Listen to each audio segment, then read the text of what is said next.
with Bishop Dale C. Bronner. Now, I want you to think about this for a moment. Jesus, as the second Adam, did not sin in the midst of temptation, even when he was hungry in the wilderness. He was hungry in the wilderness, and he didn't sin. But then look at the first Adam in the Garden of Eden, who wasn't hungry. He had all the food he could want. And he sinned by eating the forbidden fruit while he was in paradise with all of his needs met, and he sinned. And Jesus is in the wilderness, has none of his needs met, and he doesn't sin. Now, ain't that a blimp? And as we examine these temptations here, I want you to realize that temptation is temporary. Notice that. It is temp. You ever had a temp job? You know it can cut off at any moment. They can call you in one day and say, we don't need you no more. This is going to be your last day. You pick up your check on Tuesday. A temptation is temporary. It's a temp. Temptations don't last forever. They don't last forever. They don't last forever.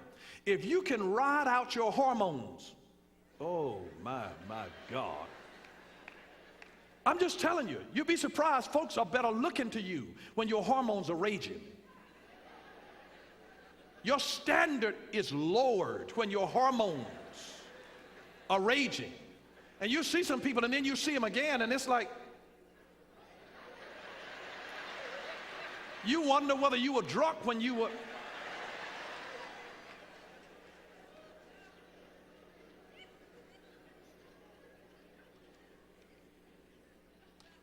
But I want to look at the temptation here that, I want to look at the last one. Let's start at the one here. He's giving him a temptation, and he asks, the devil is very subtle in what he says to us and how he sifts us,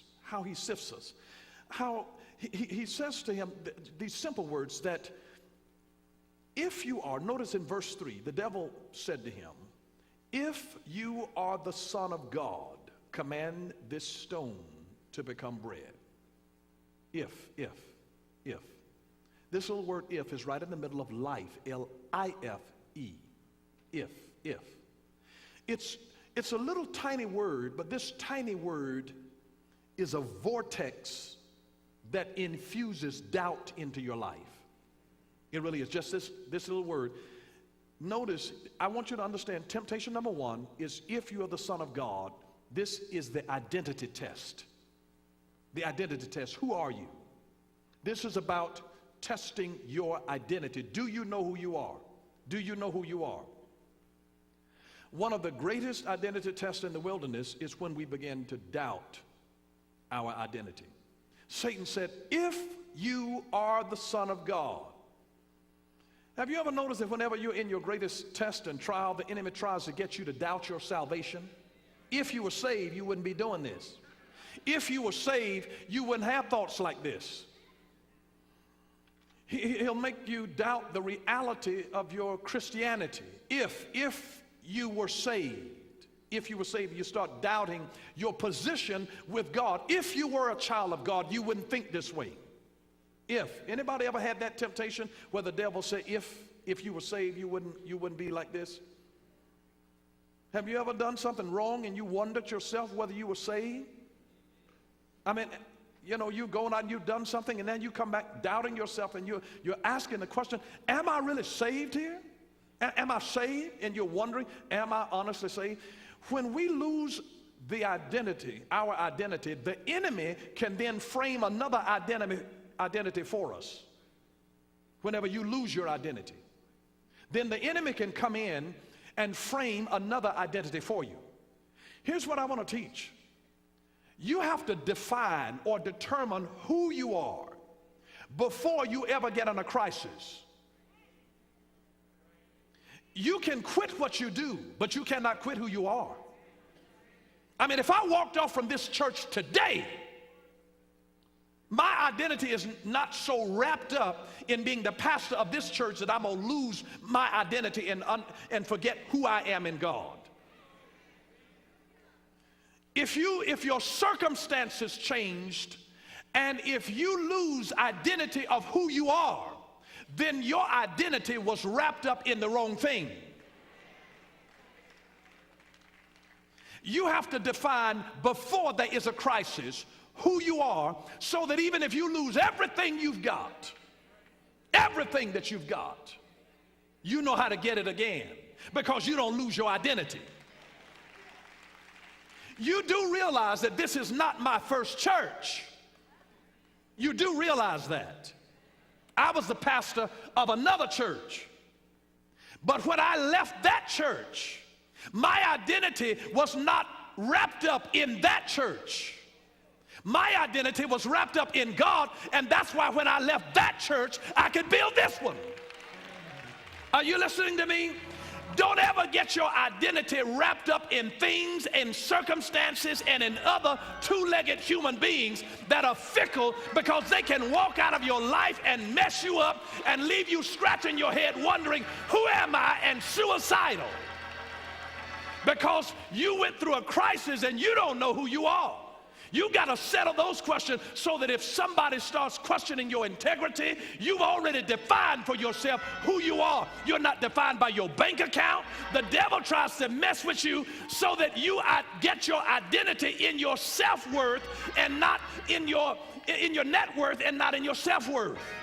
He wants to confuse your identity, because if he can get you to forget about who you are, he can get you to misbehave. If you lose sight of who you are, you will inevitably misbehave. It's only a matter of time. If you ever lose sight, that's the identity test that every person goes through. If you didn't have any degrees behind your name, who are you? If you didn't have that title on the job, who are you? I ask some people who they are. They're all wrapped up into, I'm apostle so-and-so, I'm prophet so-and-so, I'm prophetess so-and-so, I'm evangelist so. Who are you really?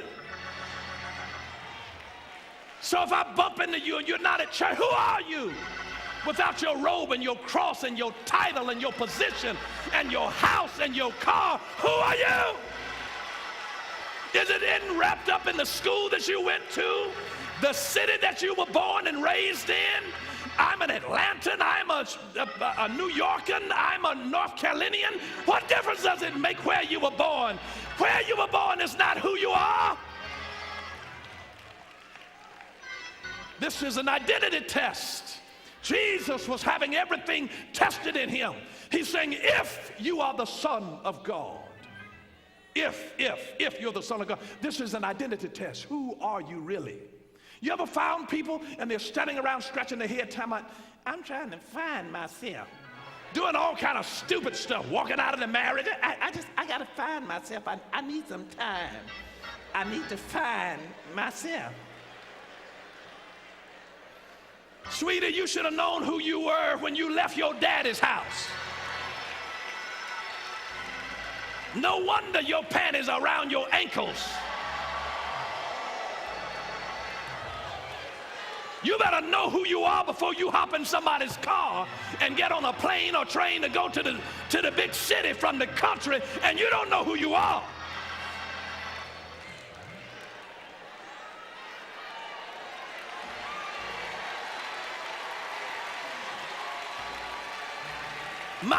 My twin daughters are in Italy right now. And I've been sleeping well every night because I know that my girls know who they are. They knew who they were before they left home. They're not going to go over there and start ho-hopping, because they weren't ho-hopping when they were here. Something is on the inside. It's not what I imposed on them. It's what Jesus birthed in them. You got to have an identity in you. You got to answer the identity question. I'm not going to lose any sleep over some identity issues, because I know they know who they are. You got to answer that question before you get in a battle. Even if I lose, I got to know I'm a winner, that I am more than a conqueror in him. There's certain things that you got to know. You got to know. You got to know. Touch your neighbor, say, be in the know, be in the know, be in the know. We need to be centered on God and be hid and lost in God for our name and our identity. Colossians chapter 3, verse 3. You ought to have your rooting and grounding in him long before you ever get in a struggle, long before that time, long before. Here's temptation number 2. Turn these stones into bread. That's a performance test. Performance test. Always trying to perform. The enemy begins to connect your self-worth with your net worth. So he drives you to go, go, go. All of the time. You got to do. You got to work. All of the time. In the order of God, you must be before you do. And you must do before you have, in that order.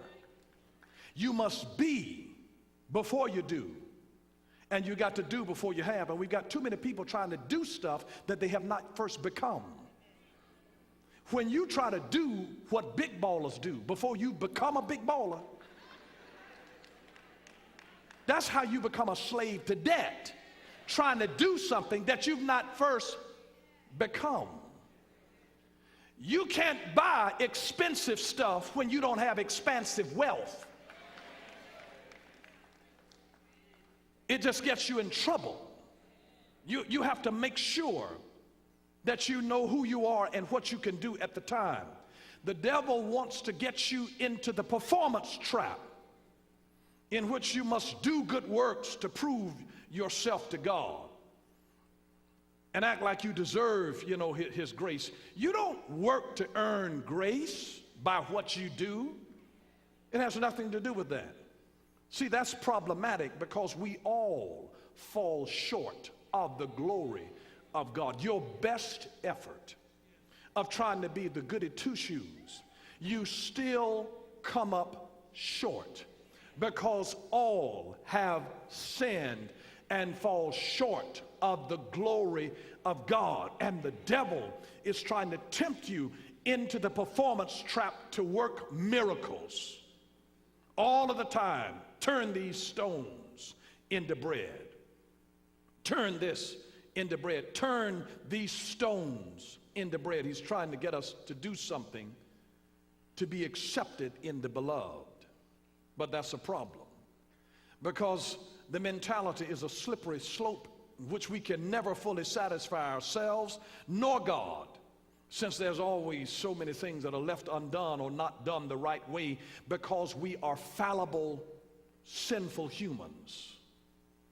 And so it becomes a performance trap for us in which we're trying to find ourselves, working harder, trying to please God, even though we find ourselves feeling worse about ourselves because we're in this rat race of a performance trap. And some folks even get worse by praying and reading their Bible more. But see, they're praying and reading their Bible not because they love God, but to earn God's love by works. And you can't earn it. You can't earn God's love. It's not earned. We are saved by grace, not by works, lest any man should boast. This is not done by something where you have to work in order to earn it. We can't just earn it. This is a God thing. God has to do the work in us. Have you ever felt driven to do stuff, and if you don't do it, you're not going to be accepted in the beloved? It is wrong when a parent only tells their child that they are proud of them when they have performed well. Jesus, if you want to really be biblical, when Jesus, the Son of God, was being baptized by John, he hears a voice from heaven speaking, saying, "This is my beloved Son, in whom I am well pleased." When Jesus said those words, when God said those words concerning his son Jesus, Jesus had not worked one miracle. He had not preached one sermon. He had not healed one person. He had not multiplied any food. He'd not raised anybody from the dead. He'd not unstopped a deaf ear and opened a blind eye. He had not done any ministry work up to that time.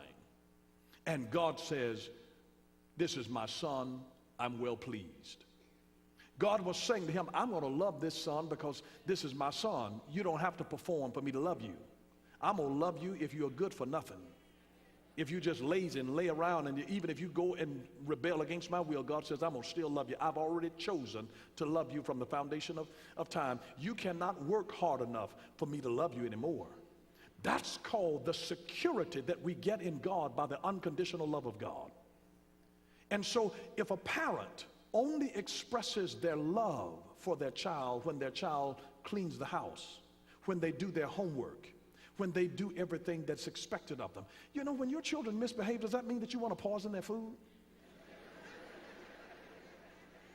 I know some of you have thought about it. But you still love them. You know, some of them are bad, but you still love them. You look at them and you shake your head, you say, that's still my child. That's my child. And if you really get you a good dose of reality, you realize that they are a chip off the old. And you know that the fruit does not fall too far from the. In fact, a tree is known by the. You guys are so intelligent. It's scary. But every person will come under a satanic temptation trying to get you to perform, to do enough. Have you ever had something bad to happen in your life and you go back in your mind trying to figure out what is it that I did wrong that caused this thing to happen, that maybe had I done something else, this never would have happened to me? That's a part of that performance trap all over again. You don't know your Bible. Psalm 34:19 says, many are the afflictions of the righteous, not the wicked folks, not the evil folks. Many are the afflictions, the troubles, the pains, the disappointments of the righteous folks, but the Lord delivereth him out of them all. It didn't say that you even had to do anything. I mean, did Job do anything wrong to cause all of that stuff that happened in him? Had nothing to do with that. The Bible says that he was a righteous man who walked upright and eschewed evil, and it happened to him. Have you ever noticed that bad things sometimes happen to good people? But if you're always into this performance trap of trying to perform in order to be accepted, this is a thing of where he tries to make us to work to earn our own way. It's a temptation. It's a devilish temptation.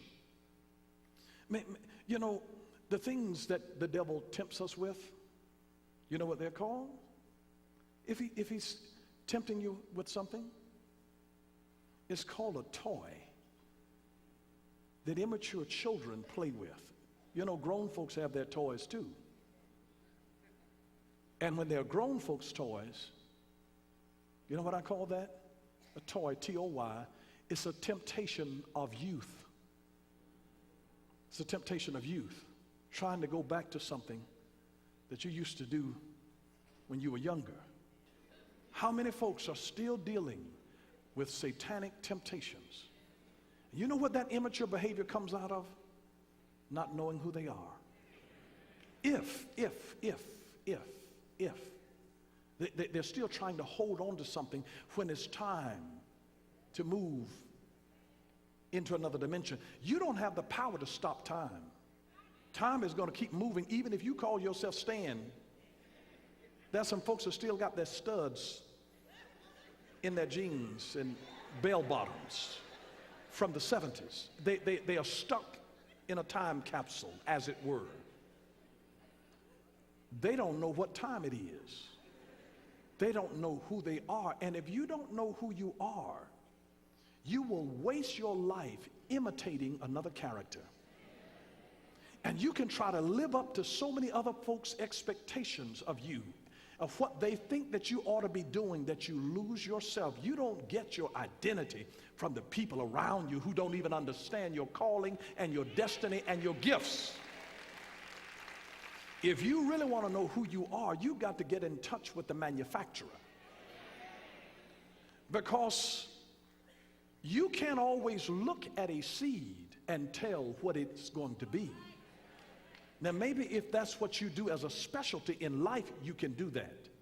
But if that's not your specialty, you will never be able to just look at a collard green seed and know this is a collard green and this is a turnip. You wouldn't be able to tell the difference by the seed. But God, who created the seed, because everything in the kingdom of God operates on a seed principle. And when you ask God for bread, God will give you seed. He gives seed to the sower. Listen to me. If you ask God for bread, you know what we call bread? Money. God doesn't just hand you money. God will give you seed. Seed is an idea. Until you work that idea, you have to dig something. You have to plant something. You have to water something. You grow something. You cultivate the seed, the idea that God gives you in your life. You got to work the ground. Plan your work and work your plan, and something will germinate. And then you don't even know what all this seed is going to be, because God, when he bless you with a seed, it's more than you can ask or think. It's according to the power that works in us. There's something powerful in you, and you may not even realize what all it is, but there's a seed that God has given into you. I don't want you to flunk the identity test. You need to ask yourself this question: Lord, who am I? Before you get in trouble, you got to ask yourself, who am I? Who am I? Even if you do something bad, you got to say, that's not who I am. Don't ever get your identity by what you did. That's a misnomer. That's deceptive. To say that because you took this, now you take on the identity of a thief. If you take on that identity of a thief, you will spend the rest of your life as a kleptomaniac. Because you took the identity. And the identity produces a nature, the mindset in you, and you will act it out every place you go. Get your identity from God. You have to come back to the manufacturer and say, what is this? What do you call this? I mean, you might have a piece of car, you might call it Betsy.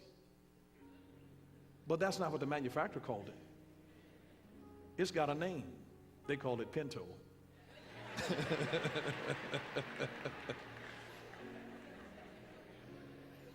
You got to find out what the manufacturer called it and what they designed it to be. And in that identity is such a liberty that will launch you into God's purposes for your life. Get out of the performance trap. Rest in the Lord. Just be. In him do we live and we move and we have our being. We have our being. I just want to expose these satanic tests. And I didn't get to but 2 today, but we'll get the next 4. And you'll see what those tests are next week. And your understanding will grow by leaps and bounds. God's going to do some wonderful things in your life. I'm excited about it. Thank you for watching Power for Living with Bishop Dale C. Bronner. Until next time, God bless you.